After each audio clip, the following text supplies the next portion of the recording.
House of the Dragon Season 2 Episode 5 preview trailer breakdown. Let's go.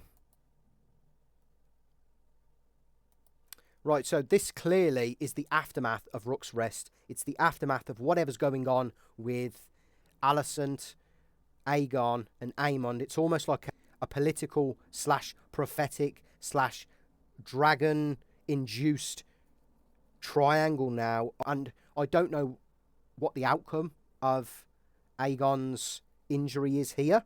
Is he alive? Is he dead? Is he incapacitated? Did the dragon save him? He could be okay.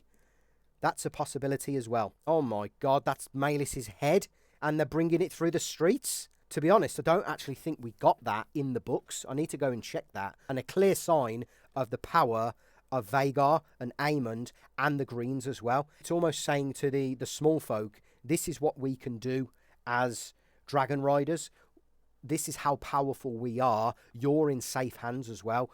This is why you should continue to believe in the Greens, in the Green Council, and the Hightowers / this side of the Targaryen lineage as well. Oh my god, that's great CGI.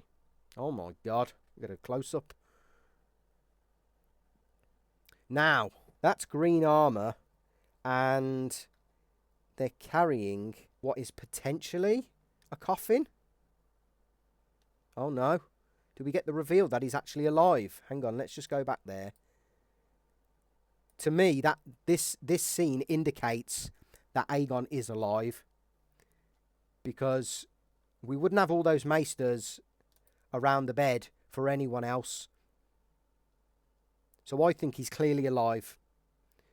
I think this scene proves that. And also, we've got Alicent now, having said what she said in episode 4, basically, shut up, kid. Let us do all of the talking, all of the politicking, all of the fighting, all of the dragon battles. You just sit there, look pretty and do nothing. I think she's feeling an element of massive guilt now on her actions in the previous episode. Right, now Rhaenyra's back on Dragonstone after that whole King's Landing plot, which I thought was the weakest part of this season so far, and it was probably the most illogical element. She's back now with her not so trustworthy and very frustrated Black Council. But who I don't see there is Jace, is Rhaenyra, or Corlys. So Corlys has come in just to basically give her some moral support, some political support with her council, who are clearly wanting to take more action than what is already being done so far, especially with this guy, and I can never remember his name, but this could be the scene where Rhaenyra basically kicks him off the council. Oh, we get Redneck Longboy, my beautiful Caraxes.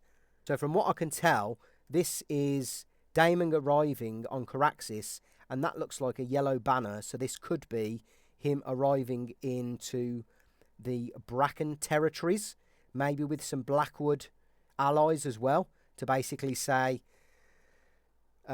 support Daemon, or support Rhaenyra, or face the wrath of Caraxes and Dragonfire. I reckon that's kind of on the lines of where this is going to go. Yeah, another badass shot there of Daemon in his Valyrian steel armour. I'm presuming it's Valyrian steel armour, by the way.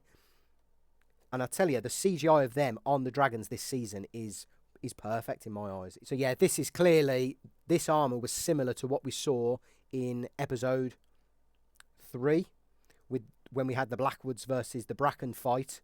So he's clearly arrived onto Bracken territory, because what the Blackwoods wanted, actually, in episode 4, was get rid of the Brackens, and we will fight on your side, Daemon. So here, he's come with, I'm guessing, a proposition, though.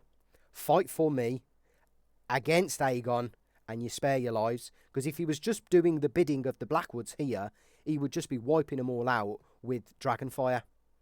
So maybe he's coming at this from a different angle, from a politically charged angle. I think more goings on in this scene in and around Harrenhal. I've seen those torches now and again in Harrenhal as well. And it could be another flashback, or another dream sequence, or another hallucination driven by Alice Rivers potentially. Maybe we see more of young Rhaenyra in this one as well, in this episode. This looks like... Is this Harrenhal? And Daemon's getting people to work on Harrenhal from when it got destroyed. That could be it, actually. This could be Harrenhal. Because it's quite a big building. And I think in the books, Harrenhal is quite a massive structure. In fact, I think it's the biggest castle across Westeros. Yeah, more dream sequences from Daemon. And it's clear that... I think it's clear that we're going to see more from Alice Rivers in this episode. Obviously, the Aftermath Council, this is following the events of Rook's Rest, following the Dance of the Dragons, following the start of the dance, and clearly everyone's in devastation, because I think we've just had confirmed earlier in the episode that through this scene with the Maesters, that Aegon is alive, but I reckon he's going to be in some real critical state here, and you can clearly tell he's not able to even join them on the council because his seat is empty. And Aemond looks like he's feeling guilty. Kristen Cole's looking like he's feeling guilty because he paired up with Aemond. And Alicent is probably going to be the one now to say, cut the shit, everyone. These are the plans. This is what we're going to do. No going behind anyone's back. We've got to come together collectively, and we've got to figure out how to get the best outcome from this situation. We can clearly see that dragons and war has caused absolute devastation, mostly with royal members of the Targaryen family as well. So she's going to put her assertiveness on this council now. Is that the twins? That looks like House Frey, the twins. So that could be... I could be mistaken, though. This could be another... maybe a flashback of Jace when he was on his political travels. This could be Jace at the twins, maybe, making allegiances. I can't quite make out who these soldiers are for. Maybe this is Jace on his travels, or maybe this is Jace a flashback from when he was sent by Rhaenyra at the end of season 1, or this could be Jace doing his own thing, and now he knows about the Song of Ice and Fire, maybe he's taking action into his own hands, and maybe trying to create political allegiances across Westeros himself, because he is the heir in his eyes. Definitely looks like the twins. So here's Aemon. That definitely, I think, is Aemond facing what he wants, either in a dragon, like a dragonish dream, or some sort of hallucination, maybe. I can't quite understand, though, why he would be having hallucinations, unless he's somewhat impacted by Alice Rivers as well. I mean, that could be Daemon, I suppose. Back in Harrenhal, again, they've got similar hair. This looks like the Red Keep, with some random storms. We get some more of Massaria. We saw her peek into the Black Council when Corlys was having basically a go at all of the councils, saying, you know, you should back Rhaenyra. So maybe it's up to her now to weed these people out, or to get more people on her side, or to figure out actually what the members of the Black Council are looking to do, what their agenda is. Maybe she's the one to figure those out, and to figure out who are the ones that can be trusted and who are the ones that can't be trusted. Yeah, maybe this is the scene of her advising Rhaenyra about what she knows, and what Rhaenyra doesn't know. That's got to be Harrenhal. Daemon's there. He's helping the construction. Now, I'm unsure to why we would be getting political unrest in King's Landing this early in the season. Maybe because they've announced that the king is unwell. Maybe this is because they are bringing that dragon head through the city and everyone's going absolutely bonkers for it. Maybe the rats have infested King's Landing.